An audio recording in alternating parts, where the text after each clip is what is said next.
Hope I find you well. It has been a while since I've posted anything. Summer is usually very busy for me, so I don't get much time to just post things. And I haven't felt the need to post many things. And today I was reading and I looked down and I randomly had flipped across and I flipped to Mark 12. And it's at verse 25 and 26. And some powerful verses. I was meditating on these couple of verses here in Mark, and this is what it says. And when you stand praying, if you have anything against anyone, forgive it, so that your Father in heaven may also forgive your deviations.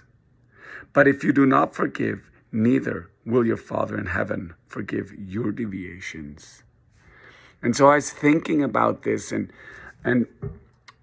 I was contemplating and wondering, who are some people I need to forgive? Lord, give me insight in who I need to forgive. And some names came to my mind, and I confessed those, and I forgave those people.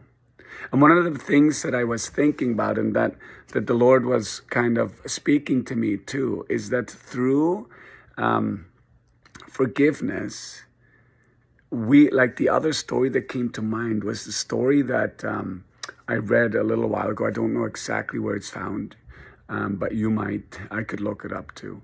But it's a story where there was this king who had this servant who owed him a lot of monies and an unpayable debt.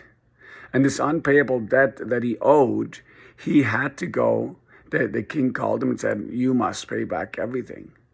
And then this guy says to the king, oh, king, be patient with me. Be patient until I can pay you back. Be patient, And the king actually then lets him go. And I think even forgives him of his debt.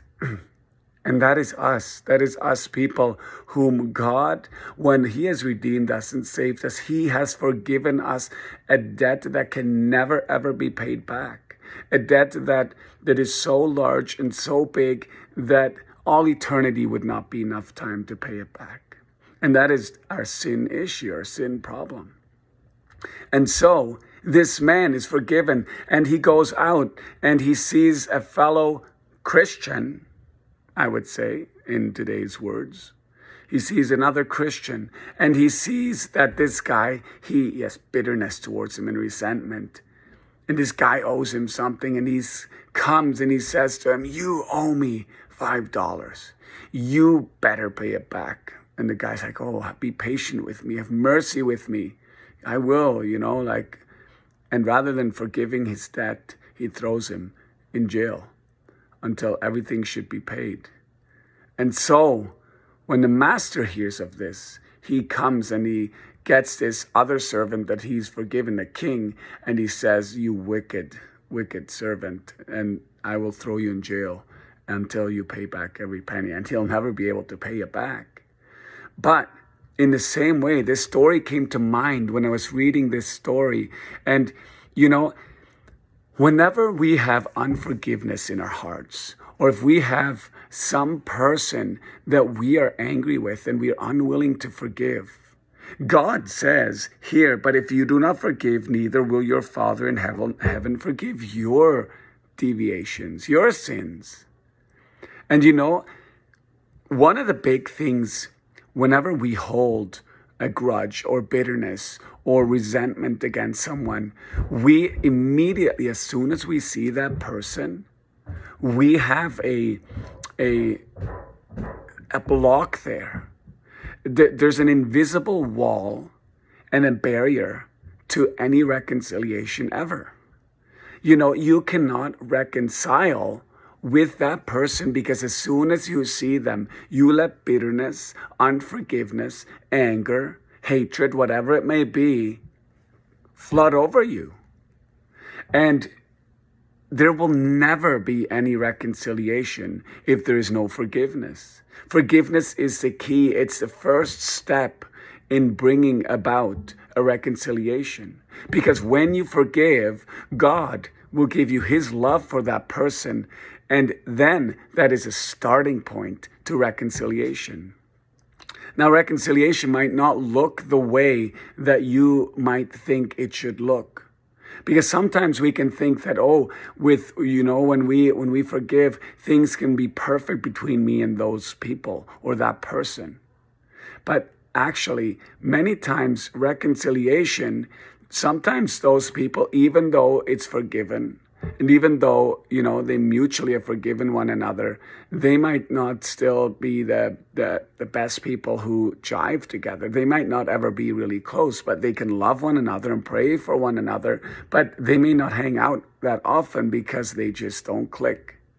And that happens too. That happens all the time. That's with different personalities. And so we can choose to love people.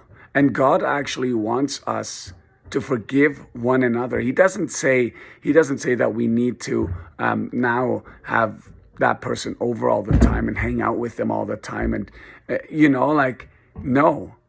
But you must not harbor any bitterness or hatred or resentment against those people. You must love them. And actually, when you forgive, God floods your heart with his love towards them, and it makes it easier to love them. Sometimes, yes, you can become close friends, but many times you just, you love them and you pray for them and you have nothing against them, but you may never be that close. And that's okay. And that just shows that we are all different and we have certain people that we jive with better than others. But the key here is that God makes it clear that unless we forgive those people who have stuff against us, unless we do that, we ourselves will not be forgiven. So it is very important to God, and especially when you realize what God has done for you in sending his son and forgiving your incredible debt of sin that could never be paid. Whenever we really realize that and in a small way grasp that, because I don't think we can ever really fully grasp it because it's such an amazing thing, we will want to forgive people. So anyways, be blessed and encouraged. And this is just a little message. And I will post some more things later. Talk to you again. Bye.